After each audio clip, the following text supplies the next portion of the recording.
Praise lord. అందరికీ వందనాలు. ఇప్పుడు మనం చెప్పుకోబోయే వాక్యము ఆదికాండము 4వ అధ్యాయము. ఆదాము తన భార్య అయిన హవ్వను కూడినప్పుడు ఆమె గర్భవతి అయి కయీనుని కని, యెహోవా దయ వలన నేనొక మనుష్యుని సంపాదించుకున్నానెను. ఆదాము తన భార్య హవ్వ కూడినప్పుడు వారికి కయీను అనే ఒక కుమారుడు జన్మిస్తాడు. ఆ కుమారుడు జన్మించడం వలన హవ్వ యెహోవా దేవుని వలన నేను ఒక కుమారుని సంపాదించుకున్నాననేసి చెప్తుందన్నమాట. తరువాత ఆమె అతని తమ్ముడగు హేబేలును కనెను. రెండవ కుమారుడు కూడా జన్మించాడు. రెండవ కుమారుడి పేరు హేబేలు.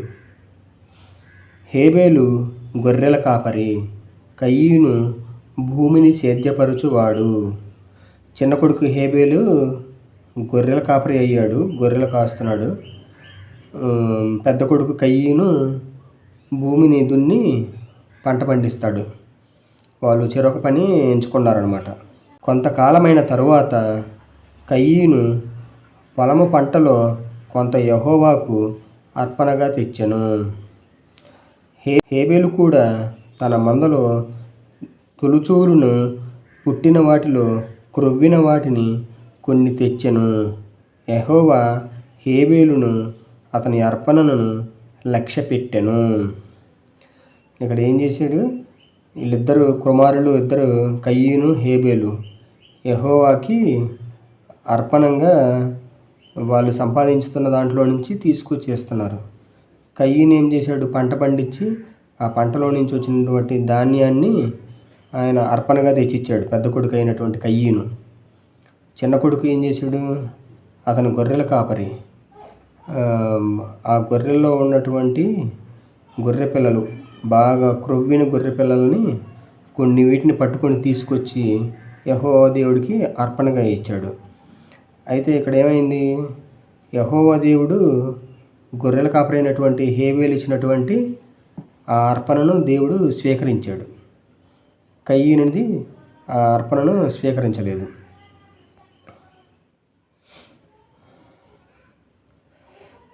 కయీనును అతని అర్పణను ఆయన లక్ష్య పెట్టలేదు. కాబట్టి కయీనుకు మిక్కులు కోపము వచ్చి అతడు తన ముఖము చిన్నబుచ్చుకొనగా, యెహోవా కయీనుతో, నీకు కోపమేలా? ముఖము చిన్నబుచ్చుకొని ఉన్నావేమి అని యెహోవా దేవుడు అడుగుచున్నాడు కయీనుని. ఏమని? యెహోవా దేవుడు కయీను అర్పణని తీసుకోలేదు. కయీను అర్పణని తీసుకోకపోవటం వలన కయీనుకి కోపం వచ్చేసింది. మొహం చిన్నబుచ్చుకొని పడుతున్నాడు అనమాట. ఎందుకు కోపపడుచున్నావు? ఎందుకు నీ మొహముని చిన్నబుచ్చుకున్నావు అనేసి యెహోవా దేవుడు కయీనుని అడుగుచున్నాడు. నీవు సత్క్రియ చేసిన ఎడల తలనెత్తుకొనవా? సత్క్రియ చేయని ఎడల వాకిట పాపము పొంచియుండును. నీ ఎడల దానికి వాంఛ కలుగును, నీవు దానిని ఏలుదువనెను. యెహోవా దేవుడు, కోపం ఎందుకు పడుతున్నావు? నేను నీ అర్పణ తీసుకున్నందుకు. మరి నీవు మంచి పని చేసినట్లయితే దాని వలన నీకు మంచి ప్రతిఫలం వస్తుంది. ఒకవేళ నువ్వు చెడు పని చేసినట్టయితే పాపము నీ వాకిటి యందు పుంజుకొని ఉంటుంది, నిన్ను ఎప్పటికీ వదిలిపెట్టదు అనేసి దేవుడు చెప్తున్నాడు. ఆ పాపముని నువ్వు ఏలుతావని చెప్తున్నాడు అనమాట యెహోవా దేవుడు. కయీను తన తమ్ముడైన హేబేలుతో మాట్లాడెను. వారు పొలములో ఉన్నప్పుడు కయీను తన తమ్ముడైన హేబేలు మీద పడి అతనిని చంపెను. కయీను తన తమ్ముడైన హేబేలుతో మాట్లాడి ఆ పొలములో అతని మీద పడి, తన తమ్ముడైనటువంటి హేబేలు మీద పడి కయీను హేబేలుని చంపేశాడు. చూడండి, యెహోవా దేవుడికి ఇష్టమైన పని చేసి యెహోవా దేవుడికి తన తమ్ముడైనటువంటి హేబేలు దగ్గర అయ్యాడు. కయీను అర్పణ తీసుకున్నందుకు కయీనుకి కోపం వచ్చి ఆ కోపమని హేబెల్ మీద చూపించి హేబెల్ని చంపేశాడు. అంటే మానవుని యొక్క స్టార్టింగ్ నుంచే ద్వేషాలు, కోపాలనేవి మానవుడికి అప్పటి నుంచే పుట్టుకొచ్చి చంపుకోవటం స్టార్ట్ అయిపోయింది. యెహోవా నీ తమ్ముడైన హేబెలు ఎక్కడున్నాడని కయీనుని అడగగా అతడు, నేనెరుగను, నా తమ్మునికి నేను కావలివాడునా అనెను. యెహోవా దేవుడు అడుగుతున్నాడు కయీనుని, హేబెలు ఎక్కడున్నాడు, నీ తమ్ముడిని ఎక్కడ చూచావు అనేసి అడుగుతున్నాడు. కయీను ఏం చెప్తున్నాడు, నాకు తెలియదు నా తమ్ముడు ఎక్కడున్నాడు, నేనేమైనా నా తమ్ముడికి కాపలా కాసేవాడినా, ఏమైనా కావలివాడినా, నాకు తెలియదు అనేసి చెప్తున్నాడు. అప్పుడు ఆయన, నీవు చేసిన పని ఏమిటి? నీ తమ్ముని రక్తము యొక్క స్వరము నేలలో నుండి నాకు మొరపెట్టుచున్నది. కావున నీ తమ్ముని రక్తమును నీ చేతిలో నుండి పుచ్చుకొనుటకు నోరు తెరచిన ఈ నేల మీద ఉండకుండా నీవు శపింపబడిన వాడవు. యెహోవా దేవుడికి సర్వం తెలుసు కదా. యెహోవా దేవుడు కయీను హేబెలుని చంపేశాడనేసి యెహోవా దేవుడికి ఆల్రెడీ తెలుసు. తెలిసే కయీనుని అడిగాడు. కానీ కయీను ఏం చేశాడు, అబద్ధం చెప్పాడు. నేనేమన్నా కాపలా ఉంటానా నా తమ్ముడికి, హేబెలు ఎక్కడ ఉన్నాడో నాకు తెలియదు అనేసి. అప్పుడు యెహోవా దేవుడు అడుగుచున్నాడు, నీవు చేసిన పని ఏమిటి? నీ తమ్ముని రక్తము యొక్క స్వరము నేలలో నుండి నాకు వినపడుచున్నది, నాకు మొరపెట్టుచున్నదనేసి యెహోవా దేవుడు ఈ కయీనుని అడిగాడు. దానివలన కయీనుకి ఏం జరుగుతుందో చూద్దాం. కావున నీ తమ్ముని రక్తమును నీ చేతిలో నుండి పుచ్చుకొనుటకు నోరు తెరిచిన ఈ నేల మీద ఉండకుండా నీవు శపింపబడిన వాడవు. యెహోవా దేవుడు ఏమంటున్నాడు కయీనుని, నీ తమ్ముడిని చంపేశావు, ఆ రక్తము నీ నేల నోరు తెరుచుకొని ఆ రక్తముని, నీ తమ్ముడి రక్తముని తీసుకుంది. అలాంటి ఈ రక్తం చిందించినటువంటి ఈ నేల మీద నీవు ఉండకుండా శపింపబడదు అనేసి కయీనుకి యెహోవా దేవుడు శాపం పెట్టాడు తను చేసిన పాపముకి. నీవు నేలను సేదపరుచుతున్నప్పుడు అది తన సారమును ఇక మీదట నీకియ్యదు. ఇప్పుడు అతను భూమి దున్ని పంట పండిస్తున్నాడు కదా కయ్యూను. దానివలన ఇక ఈసారి నుంచి అతను పంట పండించడానికి నేల దున్ని పంట వేసినప్పుడు ఆ నేల తిరిగి సారముని ఇవ్వదు, కయ్యూనికి ఎలాంటి పంట పండదు అనేసి యెహోవా దేవుడు కయ్యూనుతో చెప్తున్నాడు. ఎందుకు? తన తమ్ముడి రక్తమును ఆ నేల మీద చిందించాడు కాబట్టి కయ్యూను చేసిన పాపం వలన కయ్యూనికి యెహోవా దేవుడు ఇచ్చినటువంటి శాపం అది. నీవు భూమి మీద దిగులు పడుచు దేశ దిమ్మరివై యుందువనెను. ఇంకా యెహోవా దేవుడు ఏమంటున్నాడు కయ్యూనికి, ఇంకా నీవు ఈ భూమి మీదే ఉంటావు, దిగులు పడుచు ఉంటావు, దేశ దిమ్మరివై ఈ భూమి మీద తిరుగుతూ ఉంటావు అనేసి ఇస్తున్నాడు. దేశ దిమ్మరి అంటే తెలిసిందే కదా, ఇంకా ఏ పని బాట లేకుండా ఖాళీగా అటు ఇటు తిరుగుతూ ఉంటారు కదా, అలాగనమాట. అందుకు కయ్యూను నా దోష శిక్ష నేను భరింపలేనంత గొప్పది. నేడు ఈ ప్రదేశము నుండి నన్ను వెళ్ళగొట్టితివి. నీ సన్నిధికి రాకుండా వెలివేయబడి దిగులుపడుచు భూమి మీద దేశదిమ్మరినై ఉందును. కయ్యూను ఏమంటున్నాడు, నా దోష శిక్ష చాలా గొప్పది ఇచ్చావు నాకు, నేను ఇది భరించలేనటువంటి పెద్ద శిక్ష వేశావు నాకు దేవుడా, నన్ను క్షమించమనేసి కయ్యూను అడుగుతున్నాడు. ఈ ప్రదేశం నుండి నన్ను వెళ్ళగొట్టావు, నీ సన్నిధికి రాకుండా నన్ను వెలవేశావు, ఇంకా నేను ఈ భూమి మీద దేశదిమ్మరిని తిరుగుతాను, నాకింతకన్నటువంటి పెద్ద శిక్ష మరి ఇంకేదీ లేదనేసి యెహోవా దేవుడితోటి కయ్యూను చెప్తున్నాడు.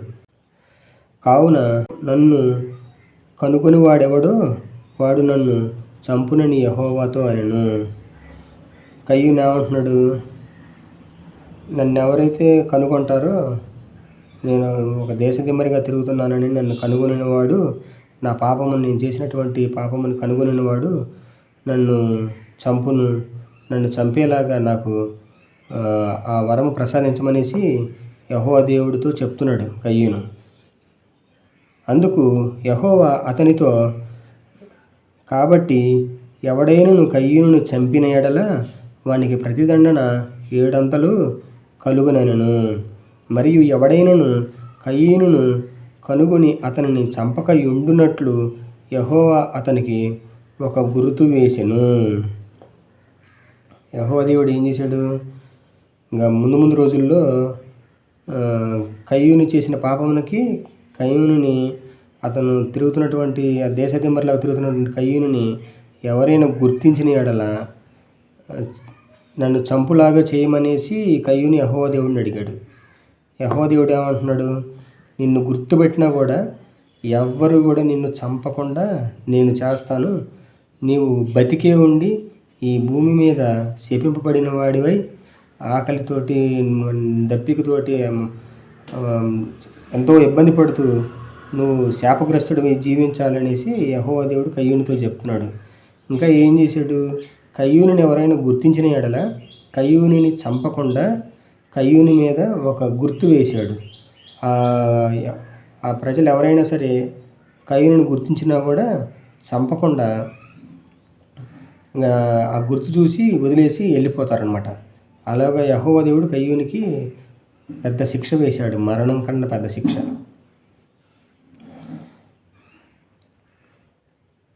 అప్పుడు కయ్యూను యెహోవా సన్నిధిలో నుండి బయలుదేరి వెళ్ళి ఏదెనుకు తూర్పు దిక్కున నోదు దేశంలో కాపురముండెను. కయ్యూను ఏం చేశాడు, యెహోవా సన్నిధిలో నుండి బయలుదేరి వెళ్ళిపోయాడు. ఎక్కడికి, ఏదెనుకు. అది ఏదెనుకు తూర్పు దిక్కున ఒక దేశమునకు వెళ్ళాడు అనమాట. ఆ దేశం పేరేంటి, నోదు అనే దేశంలో కాపురం ఉన్నాడు. కయ్యూను తన భార్యను కూడినప్పుడు ఆమె గర్భవతి అయి హానోకును కనెను. కయ్యూనికి ఒక కొడుకు కూడా పుడుతున్నాడు అన్నమాట. భార్యతో కయ్యూను కూడినప్పుడు హానోకు అనే ఒక కుమారుడు జన్మించాడు. అప్పుడు అతడు ఒక ఊరు కట్టించి ఆ ఊరికి తన కుమారుని పేరుని బట్టి హానోకను పేరు పెట్టెను. ఒక ఊరిని కట్టించాడు కయ్యూను. ఒక ఊరిని కట్టించి ఆ ఊరికి కయ్యూను కుమారుడైనటువంటి హానోకుని పేరు ఆ ఊరికి పెట్టాడనమాట. హానోకుకు ఈరాదు పుట్టెను. కయ్యూను కొడుకు హానోకుకి ఈరాదు అనే కుమారుడు పుట్టాడనమాట. అంటే హానోకు పెద్దవాడయ్యాడు. హానోకు పెళ్లి చేసుకున్నాడు. వాళ్ళిద్దరికి ఈరాదు అనే ఒక కుమారుడు పుట్టాడు. ఈరాదు మహుయాయేలును కనెను. ఈరాదు మహుయాయేలు అనేవాడిని కన్నాడు. మహుయాయేలు మతుషాయేలును కనెను. మహుయాయేలు ఏం చేశాడు, మతుషాయేలుని కన్నాడు. ఆ వంశం అనేది ఎలా వస్తుందో ఇక్కడ మనకి వాక్య రూపంలో తెలియచేస్తున్నాడు చూడండి. మతుషాయేలుని కన్నాడు మహుయాయేలు. మతుషాయేలు లెమెకును కనెను. మతుషాయేలు ఏం చేశాడు, లెమెకు అనేవాడిని కన్నాడు. లెమెకు 2 స్త్రీలను పెళ్లి చేసుకునేను. ఈ లెమెకు అనేవాడు 2 స్త్రీలని పెళ్లి చేసుకున్నాడు. అప్పటిదాకా ఒక భార్య ఒక భర్తే ఉండేవాళ్ళు. ఇక్కడ లెమెకు దగ్గరికి వచ్చేసరికి ఒక భర్త 2 భార్యలు అయ్యారు. 2 స్త్రీలని పెళ్లి చేసుకున్నాడు లెమెకు. వారిలో ఒక దాని పేరు ఆదా, రెండవ దాని పేరు సిల్లా. లెమెకు పెళ్లి చేసుకున్న భార్యల పేరేంటి, ఒకరి పేరు ఆదా, రెండవ దాని పేరు సిల్లా. ఆదా యాబాలును కనెను. అతడు పశువులు గలవాడై గుడారములలో నివసించు వారికి మూల పురుషుడు. ఈ మెలెకు 2 భార్యలను పెళ్లి చేసుకున్నాడు. ఆ భార్యలలో ఒకరి పేరు ఆదా, మరొకరి పేరు సిల్లా. ఆదాకి ఈ మెలెకుకి ఒక కుమారుడు పుట్టాడు. ఆ కుమారుడి పేరు యాబాలు. యాబాలు ఏంటి? అతడు పశువులు గలవాడై గుడారములలో నివసించే వారికి మూల పురుషుడయ్యాడు. అంటే పశువులు కాసుకొని బతికే వాళ్ళకి, గుడారాలు వేసుకొని బతికే వాళ్ళందరికీ కూడా ఆదాకి పుట్టినటువంటి యాబాలు మూల పురుషుడయ్యాడు. అంటే ఆయన వంశావళి మొత్తం ఇంకా పశువుల కాపరులుగా బ్రతికారనమాట. అతని సహోదరుని పేరు యూబాలు. ఇతడు సితారాను, సానికను వాడుక చేయు వారందరికీ మూల పురుషుడు. అతని పేరు యాబాలు, అతని సహోదరుని పేరు యూబాలు. ఇతడు సితారాను, సానికను వాడుక చేయు వారందరికీ మూల పురుషుడు. ఈ సితార అంటే మనం వాయిద్యాలు వాయించేవి. సితారాను, దాని ఇంకో పేరేంది సానిక అంట. ఆ సానికను వీటిని వాయించే వాళ్ళకి మూల పురుషుడిగా యాబాలు తమ్ముడైనటువంటి యూబాలు ఉన్నాడు. అంటే యూబాలు వంశవాళ్ళు మొత్తం ఈ వాయిద్యాలు వాయించే వాళ్ళుగా బతికారనమాట. మరియు సిల్ల తూబల్కయ్యూను కనెను. సిల్ల ఎవరిని కన్నది అంటే మెలకు రెండో భార్య. ఆవిడ తూబల్కయ్యూను కన్నదనమాట. అతడు పదునుగల రాగి పనిముట్లన్నిటినీ, ఇనుప పనిముట్లన్నిటినీ చేయువాడు. తుబల్కయ్యూను సహోదరి పేరు నయమా. లెమెకు తన భార్యలతో, ఓ ఆదా, ఓ సిల్ల, నా పలుకు వినుడి అనేసి చెప్తున్నాడు. ఇక్కడ సిల్లాకు పుట్టినటువంటి తుబల్కయ్యూను ఉన్నాడు కదా, ఆ తుబల్కయ్యూ ఏం చేశాడు? పదునైనటువంటి రాగి పనిముట్లను, ఇనప పనిముట్లను తయారు చేసేవాడు అనమాట. అయితే ఆ తుబల్కయ్యూకు ఒక సహోదరి పుట్టింది. ఆ సహోదరి పేరు నయమ. ఇప్పుడు లెమెకు ఉన్నాడు కదా, లెమెకు వాళ్ళ భార్యలతో ఏం చెప్తున్నాడో విందాము. ఓ ఆదా, ఓ సిల్ల, నా పలుకు వినుడి. లెమెకు భార్యలారా, నా మాట ఆలకించుడి. నన్ను గాయపరిచినందుకై ఒక మనిషిని చంపితిని. నన్ను దెబ్బ కొట్టినందుకై ఒక పడుచువాణ్ణి చంపితిని. 7 అంతలు ప్రతిదండన కయ్యూను కోసము వచ్చిన ఎడల. ఇక్కడ ఏం చేశాడు? లెమెకును ఒక అతను గాయపరిచాడనేసి లెమెకు ఒక మనిషిని చంపివేశాడు. ఒక అతను లెమెకును కొట్టాడనేసి లెమెకు ఒక మనిషిని చంపివేశాడు. ఇక్కడ ఏమంటున్నాడు? లెమెకు 7 అంతలు ప్రతిదండన కయ్యూను కోసము వచ్చిన ఎడల లెమెకు కోసము 77 అంతలు వచ్చునెను. లెమెకే చెప్తున్నాడు ఏమని? యెహోవా దేవుడు చెప్పినట్టు కయ్యూను కోసము 7 అంతల ప్రతిదండన వచ్చింది. కానీ నేనేం చేశాను? ఒక ఇద్దరిని చంపాను. ఇద్దరిని చంపినందుకు గాను నాకు 70 వంతుల ప్రతిదండన నాకు వచ్చిననేసి లెమెకు చెప్తున్నాడు. ఎవరితోటి? ఆదా, సిల్ల అయినటువంటి తన భార్యలతో చెప్తున్నాడు. ఆదాము మరల తన భార్యను కూడినప్పుడు ఆమె కుమారుని కని, కయ్యూను చంపిన హేబెలునకు ప్రతిగా దేవుడు నాకు మరి ఒక సంతానమును నియమించినను. అక్కడ మళ్ళీ ఆదాము హవ్వకి మళ్ళీ ఒక కుమారుడు జన్మించాడు. కయ్యూను హేబెలుని చంపాడు కదా, అందుకని హేబెలుకు బదులుగా నాకు ఇంకొక సంతానాన్ని ఇచ్చాడనేసి యెహోవా దేవుడికి మొరపెట్టుకుంటుంది. దేవుడు నాకు మరి ఒక సంతానమును నియమించననుకొని అతనికి షేతు అని పేరు పెట్టెను. మరియు షేతునకు కూడా కుమారుడు పుట్టెను. ఇప్పుడు ఆదాము హవ్వకు పుట్టినటువంటి ఒక కుమారుడు పుట్టాడు కదా, ఆ కుమారుడు పేరు ఏం పెట్టారు? షేతు అని పేరు పెట్టారు. ఆ షేతునకు కూడా ఒక కుమారుడు పుట్టాడు. ఆ కుమారుడికి ఏం పేరు పెట్టాడో చూద్దాం అన్నమాట. ఎనోషా అనే పేరు షేతు పెట్టాడు ఆ షేతుకు పుట్టిన కుమారుడికి. అప్పుడు యెహోవా నామమున ప్రార్థన చేయుట ఆరంభమైనది. అప్పటి నుంచి ఏమవుతుంది, యెహోవా నామమున ప్రార్థన చేయుట ఆరంభమైందంట. ఆదికాండము 4వ అధ్యాయము సమాప్తమైపోయినది. 5వ అధ్యాయము నెక్స్ట్ వీడియోలో చూసుకుందాం. Praise the Lord. అందరికీ వందనాలు.